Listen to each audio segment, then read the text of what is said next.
स्वागत है आप सभी का अपने चैनल एकलव्य स्टडी पॉइंट पे। और मेरा नाम है सचिन और आज की इस वीडियो में मैं आप सभी को क्लास 12th की हिंदी से जो चैप्टर है बिस्कोहर की माटी उसके इंपॉर्टेंट क्वेश्चन आंसर्स करवाने वाला हूं। और ये अंतराल जो आपकी बुक है उसका चैप्टर है। तो चलिए हम वीडियो को स्टार्ट करते हैं। आपको बताना चाहूंगा कि आप इंस्टाग्राम पे मुझे फॉलो कर सकते हैं। मेरा यूजर नेम आप सभी के सामने लिखा हुआ है। अगर आपको कोई भी प्रॉब्लम आती है तो आप आके मुझसे पूछ सकते हैं मैसेज करके। और अगर आप हमारे टेलीग्राम ग्रुप में ज्वाइन होना चाहते हैं तो class 12 ESP new group search मार के आप हमारे टेलीग्राम से ज्वाइन हो सकते हैं। और वेबसाइट पे आपको नोट्स प्रोवाइड करवा दिए जाते हैं। www.eklavyastudypoint.com हमारी वेबसाइट है, तो आप वेबसाइट को जरूर विजिट करें। आज का हमारा पहला क्वेश्चन है या पहला प्रश्न है, लेखक ने किन आधारों पर अपनी मां की तुलना बतख से की है। ये बहुत बारी पूछा जाने वाला प्रश्न है और आपके सपोर्ट मटेरियल के अंदर भी दिया हुआ है, तो मैंने इसको यहाँ पे ले लिया है। ठीक है, तो यहाँ पे 2 से 3 पॉइंट आपको बताऊंगा। पहला है खतरों से बचाना।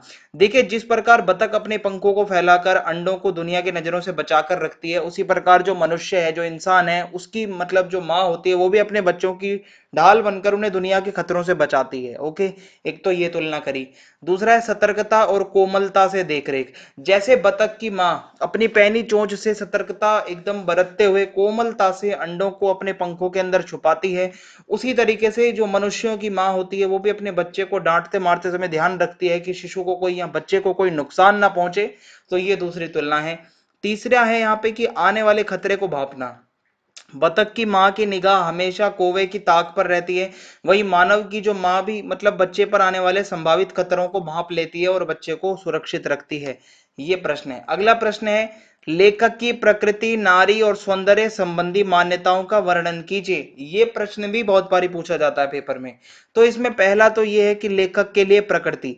तो लेखक का प्रकृति से गहरा लगाव था, जैसा कि हमने चैप्टर में समझा ही है। उसे प्रकृति के कई दृश्य अनुपम और हृदयग्राही लगते थे, दिल जीत लेने वाले। और प्रकृति उसके लिए सौंदर्य का पर्याय थी, यानी कि सुंदरता का दूसरा रूप प्रकृति था लेखक के लिए। और वहीं लेखक की दृष्टि में नारी, नारी के बारे में ऐसा बताया था, मतलब बताया जाता है कि लेखक ने अपने गांव में एक रूपवती नारी देखी, मतलब बहुत सुंदर, जिसकी सुंदरता लेखक के हृदय में बस गई, दिल छू लिया। वह भी लेखक को सौंदर्य की प्रतिमूर्ति लगी। फिर तीसरा है प्रकृति और नारी में समानता। अब सौंदर्य की समानता होने के कारण देखो, दोनों ही सुंदर थे, प्रकृति भी और नारी भी। तो लेखक को लगा कि जैसे प्रकृति नारी का सजीव रूप लेकर उसके समक्ष आ गई हो। ठीक है, और प्रकृति के समस्त दृश्यों में, जूही की लता, चांदनी की छटा, फूलों की खुशबू आदि में उसे नारी के सौंदर्य का आभास होता था। सौंदर्य के समान धर्म होने के कारण लेखक को प्रकृति और नारी एकाकार होते हुए दिखे, यानी कि जो प्रकृति है वो नारी का रूप लेकर उसके सामने आई हो, ऐसा लेखक को लगने लगता है। फिर अगला प्रश्न है, फूल केवल गंध ही नहीं देते, दवा भी देते हैं, कैसे।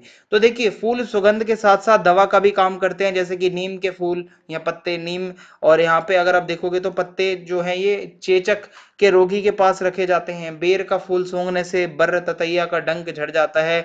गुड़कल के फूल को देवी का वरदान माना जाता है। तो ये हो जाएगा। फिर अगला प्रश्न है, कोइया किसे कहते हैं, उसकी विशेषताएं बताइए।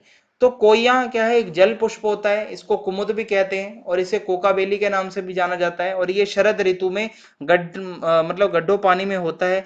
यह उत्तर भारत में अधिक पाया जाता है शरद ऋतु में, चांदनी रात में। ठीक है, तालाबों में चांदनी का प्रतिबिंब और श्वेत वर्ण का कोइया एक रूप मतलब हो जाते हैं। काफी ज्यादा सुंदर ये दृश्य होता है। फिर अगला प्रश्न है, बच्चे का माँ का दूध पीना सिर्फ दूध पीना नहीं, माँ से बच्चे के सारे संबंधों का जीवन चरित होता है, कैसे। तो जो बच्चा माँ का जब दूध पीता है, तो आपको पता होगा कि बच्चा जन्म लेते ही अपना भोजन जो होता है उसका वो माँ का दूध ही होता है।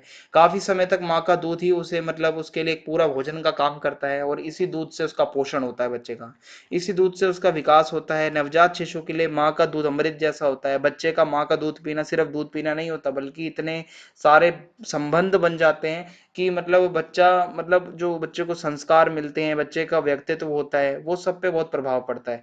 बच्चा सुबकता है, ठीक है, रोता है, माँ को मारता है, माँ भी कभी कभी मारती है, पर फिर भी बच्चा माँ से चिपटा रहता है और माँ भी चिपटाए रहती है। तो ये होता है एक अनुपम प्रेम। फिर है, बच्चा माँ के पेट का स्पर्श गंध भोगता है, पेट में अपनी जगह जैसे ढूंढता रहता है। ठीक है, बच्चे के जब दांत निकलते हैं तब हर चीज को दांत से काटता है, यानी कि मतलब टीसता है। और चांदनी रात में खटिया पर लेटी माँ बच्चे को दूध पिलाती है, तब बच्चा दूध ही नहीं चांदनी को भी पीता है। उसे चांदनी भी माँ जैसी ही बहुत मतलब एक ममता देती है। ठीक है, माँ के अंगों से लिपट कर बच्चा जो दूध पीता है, जड़ के चेतन होने यानी मानव जन्म लेने की सार्थकता है। यानी कि जो मतलब दूध पीना सिर्फ एक दूध पीना नहीं, वो माँ और बच्चे का जो संबंध है वो उसी से गहरा होता है, ये बताया जा रहा है। फिर है बिस्नाथ पर क्या अत्याचार हो गया। तो बिस्नाथ अभी दूध पीता बच्चा ही था कि उसका छोटा भाई भी पैदा हो गया। अतः बिस्नाथ दूध मतलब जो बिस्नाथ का दूध था वो मतलब एक तरीके से कट गया। ठीक है, और तब माँ के दूध पर छोटे भाई का कब्जा हो गया। छोटा भाई हुमक हुमक कर दूध पीता और बिस्नाथ को गाय का बेस्वाद दूध पीना पड़ता था भाई। और बिस्नाथ को पड़ोस की केसरिन दाई ने पाला पोसा था। वे 3 बरस तक केसरिन दाई के साथ लेटे चांद को देखते रहे, अर्थात माँ के स्थान पर उसे केसरिन दाई के संपर्क में रहना पड़ा। और यही एक तरीके का अत्याचार था कि माँ से वो थोड़ा सा दूर हो गया। पाठ में दिए गए गर्मी और लू से बचने के उपाय बताइए। ठीक है, कि क्या क्या उपाय दिए गए हैं। तो पहला उपाय है प्याज का। प्याज की गंध से लू का असर जाता है, और गर्मी में कमीज से गांठ लगाकर प्याज बांध लें तो लू नहीं लगती। ग्रामीण इलाकों में इसको बहुत अच्छा खासा यूज किया जाता है। फिर है कच्चे आम का उपाय। तो कच्चे आम का पन्ना पीने से भी गर्मी और लू बेअसर हो जाते हैं। और कच्चे आम को आग में भूनकर या उबाल कर उसका शरबत बनाया जाता है, उसमें चीनी या गुड़ मिलाकर पिया जाता है, उससे सर भी धोआ जाता है, शरीर पर लेपा भी जाता है, और इससे लू में बहुत ज्यादा एक तरीके से बचाव होता है। सांपों के बारे में बिस्कोहर की माटी पाठ में क्या बताया गया है। तो पाठ में यह बताया गया कि घास पास से भरे मेड़ों पर, मैदानों पर, तालाब के भीटों पर अलग अलग प्रकार के यानी कि नाना प्रकार के सांप होते हैं।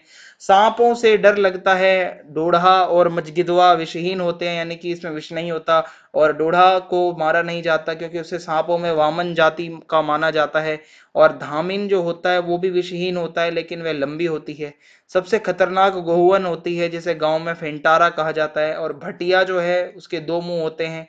आम, पीपल, केवड़े की झाड़ी में रहने वाले सांप बहुत खतरनाक होते हैं। ये सांपों के बारे में कुछ उनकी प्रजातियां और वो सब बताया गया था, जो कि आपके पेपर में पूछ सकता है। तो चैनल को सब्सक्राइब करना ना भूलें, ज्यादा से ज्यादा वीडियो को शेयर कर दें, कमेंट करके जरूर बताएं वीडियो आपको कैसी लगी, ज्यादा से ज्यादा वीडियो को लाइक कर दें। जय हिंद, जय भारत, बहुत बहुत धन्यवाद।